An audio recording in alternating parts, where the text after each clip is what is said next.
Hey everyone, in this video I'll be showing you a Circle of Dragons Druid build in Baldur's Gate 3. This is part of the D&D Player's Handbook 2024 All-in-One Beyond mod made by Yoonmoonsik.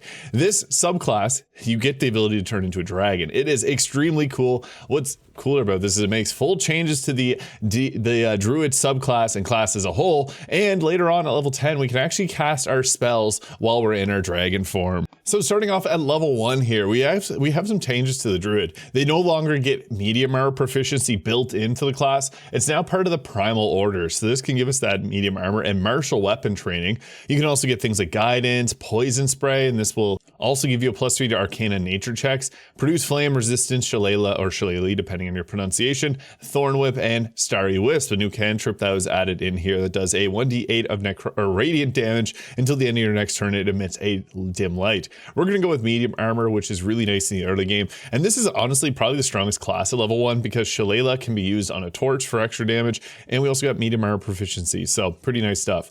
We also can take things like thorn whip here, which I'm a fan of. This also includes concealed shot if you wanted to go with a gun kind of build, and primal savagery, which makes sense for us to take here. I like thorn whip to pull a target closer to us, but primal savagery just makes sense on a druid type build, so we'll take that just for theming purposes.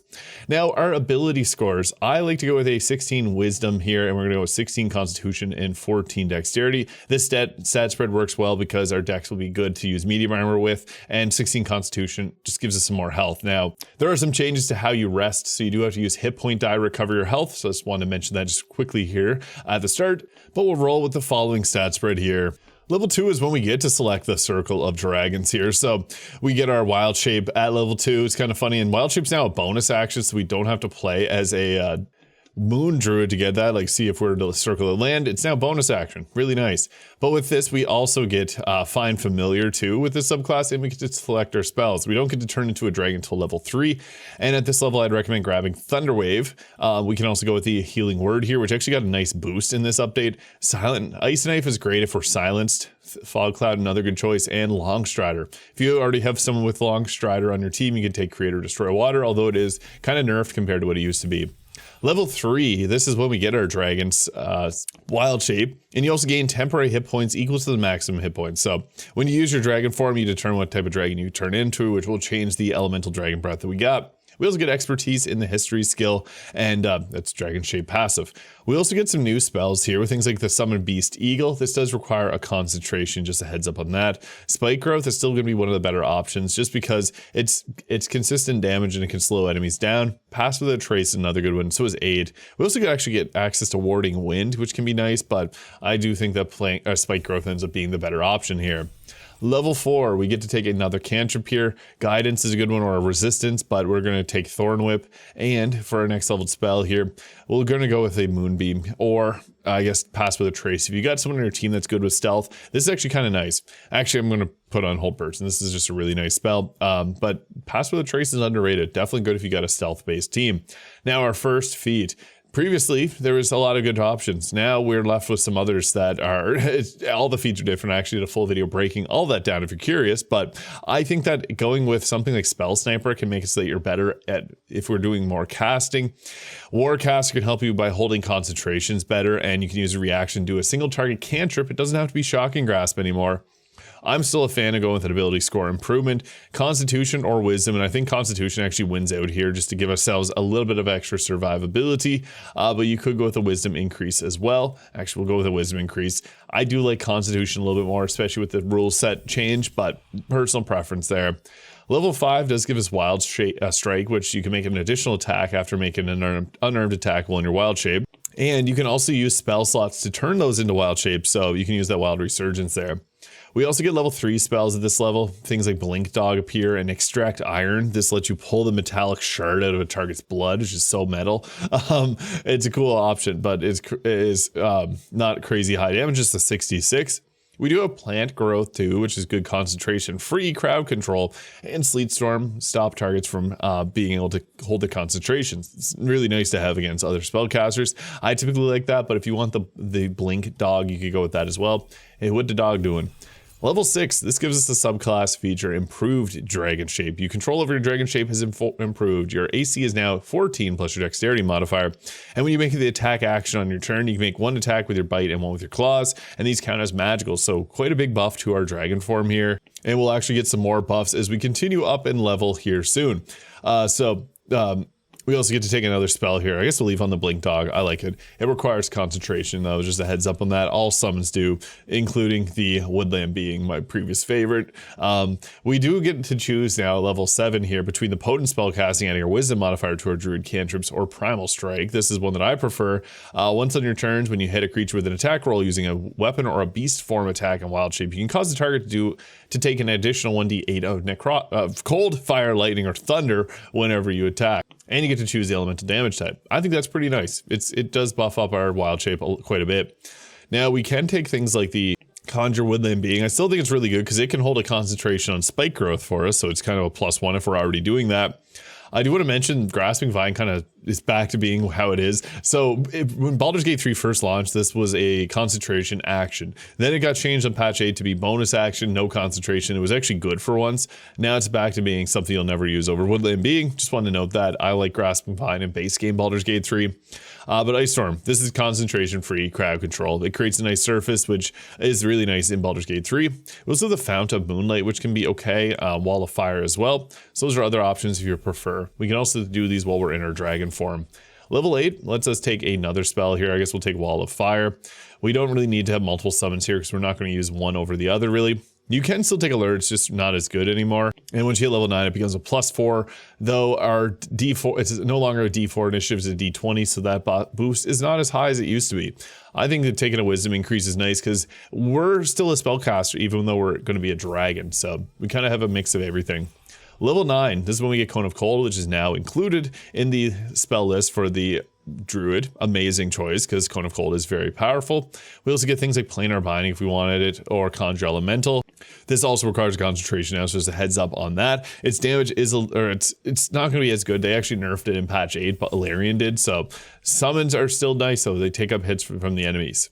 Improved Wild Strike at level 10 lets us do an additional attack, but we also get our Draconic Magic. So in our dragon shape, you can cast druid spells that consume a spell slot of the 3rd level or lower. Your AC becomes 15 plus your dexterity modifier, and you gain resistance to your Draconic shape elemental damage type, and you get a flying speed of 30 feet. Pretty good stuff. We'll also take Spare the Dying. We're a druid, we should have some buff skills. And then we can also go ahead here with, I guess we'll leave Mass Cure Wounds on. Nothing super necessary. Actually, that's healing spells across the board got kind of nice buffs here. So this now does a little bit more. We also got Hero's Feast, which everyone can't be poison frightened and your HP increases. Hero's Feast is an amazing spell. I'm a big fan of it. Sunbeam, still a really good spell too. And even things like Wall of Thorns can be pretty useful for crowd control's sake. You can prepare the following like this. Even Sunbeam's kind of nice. You can hold your concentration on and continue to keep blasting away with it. And for our final level, we get Improved Elemental Fury. The option you choose for Elemental Fury grows more powerful as described below. So basically for ours, we now do a 2d8 of the elemental damage whenever we use our Primal Strike ability. Pretty good stuff. Contagion's actually different now, which is kind of funny, but we're going to go with the Sunbeam spell. And for the feats, I think at this point, still going with an ability score improvement and charisma, Constitution ends up being the best choice for our overall survivability. Although, I actually have a cool idea here. If you're using the Amulet of Greater Health, it now gives just +3 to your Constitution, so you're actually incentivized to have your Constitution be an odd number, because Resilience here will give us proficiency in that ability saving throw. Constitution saving throws is nice to have, and this will put it up to 17, which will boost up even further with an item. All right, so for our equipment, Druid Armor, the Armor of Moonbasking, this works. So +2 to AC, advantage on saving throws against spells, and this only persists when we're using our Druidic Wild Shape ability, so yippee. We also got things like Cloak of Protection. I also want to quickly mention this actually works if you're using the Star Druid, so the new patch 8 subclass also works. And I also have the Hood of the Weave for a +2 to spell save DC. You also, if you want to boost up your survivability, the Helm of Baldur, which give you healing at the start of each turn, and +1 to armor class saving throws, stun immunity, and can't be critically hit. Probably the best in slot easily, so we can go with that too. I also have the Helldust Gloves. This will give us fire damage on our attacks and a 1+ to our spell save DC. Not really the absolute best in slot. In the early game, you can use the Gloves of the Belligerent Skies there to add reverberation onto the enemy. There's also things like the Crater Flesh Gloves in the late game. These are crazy because they had 2d6. It says 1d6, but it's actually a 2. And you can even use things like The gloves of dexterity give ourselves a +3 to our dexterity and a +1 to armor class. So that can be kind of nice, boosting up our AC a little bit further. I also got the boots of Stormy Clamor on, which will give us target 2 turns of reverberation when we apply a condition, which we can easily do with the Ring of Mental Inhibition, which will apply mental fatigue when a target fails a saving throw, and Snowburst Ring, because we got some cold damage spells, so we can create some more ice surfaces to make enemies trip and fall. The +3 for our Amulet of Greater Health will then take our Constitution score up to 20 there. So that's why I wanted to go with the Resilient Constitution, so that we get the proficiency bonus added to our Constitution saves. We don't get advantage from this one, so it is kind of tough to hold, a little bit harder in this now to hold concentrations, but that's just the way it goes. We also got the Hellrider Longbow, which has +12 to initiative, which, again, the initiative die is a little bit different in how it works. I also got Viconia's Walking Fortress in the offhand, and if you really want to min-max, we want to have a staff here, because the dragon is a spellcaster as much as it is a wild-shaped druid, so having extra access to spells is a nice thing. The Morning Frost is an Act 1 staff that can give us Ray of Frost, and it uses Wisdom, so we want to use this. It'll also give us extra damage. You could dual wield those if you wanted to as well. I've really enjoyed doing that, but it's still going to be, you can't use Kareska's Favor with this mod either. It's another thing. So really the staff just gives you a free cast. Actually, you can use it if you do a short rest to activate them first. And unfortunately, it does not give you the lightning charges like they used to. They did make some changes, but it still gives you chain lightning, which I think a draconic sorcerer should have, because yeah, we need to be strong like a dragon. You actually can get lightning charges. I'm pretty sure I was wrong. I was having an issue with it last time, but we can go into our draconic form here before we get into any fight if we know we're starting getting into one. So going into this here, so our dragon shape will last for 1 hour unless we end up going into a shorter long rest here. We rolled 27 for initiative, which is nice. They let us go first here. Now what's cool is in our dragon form, we can cast spells below level 3. So with this, you can see it actually gets rid of our spell slots there, so we can't actually go ahead with the spells, but we still keep, it's basically just like at this point, it turns it into like a disguise of a sorts. Kind of cool. But another thing I do want to quickly mention is you can still use your the Kareska's Favor one, so you can pull out some stronger spells, because right now we got like Thunder Wave and others that are just not going to really cut it for us. So you can pull out some more powerful spells if you want to in your dragon form, just yeah, to make yourself feel like an actual dragon, because I couldn't actually get any real attacks in on that turn. Gets this melee mostly. But luckily he ran right up to my face here, which is great, because then I can follow with a lightning or dragon's breath here. So again, we can do a dragon breath and then go into a claw attack. That's kind of the combo we can do. He saved on it, but he still took 11 damage. And yeah, I guess it doesn't actually truly let you do what it says with the multiple attacks. Maybe that's a bug whenever we go to level 10 here. I'm not sure. It's another turn. Unfortunately, it doesn't let me do the bite attack. I don't know why. So we'll go with the claw attack here. So we do have our primal strike here, which can add the additional damage on top of it. We're going to go with the lightning damage there, and then followed up. I guess that's how we do. We have to do the attack action first, and then it'll do the bite attack. And it'll automatically do the attack there, so you don't really have much of a say. But you can still do things like Healing Word here if you need to be able to heal someone. And we still have our Lunar Protection here, even though we're like kind of wild shape, kind of not. We don't really have, normally if I wasn't in dragon form, I would just use Cone of Cold right here. Don't really have that ability, so we're going to use a Lightning Breath here because I'm going to get overwhelmed in a second. Yeah, being in the dragon, we don't really have unique spells here, so for anyone's wanting to see something unique happening, we're in a dragon form. That's the unique part there. So I guess, yeah, we'll just follow up with another attack here. So just for people that want to see the unique stuff from this, you can follow up with cold or lightning damage there. And yeah, with the cold, you see we leave that surface below the enemy, which is kind of nice. But you can also use your Illithid abilities. Like you could hit a Mind Blast right here. That would finish this enemy off, but I'm just going to leave it as is.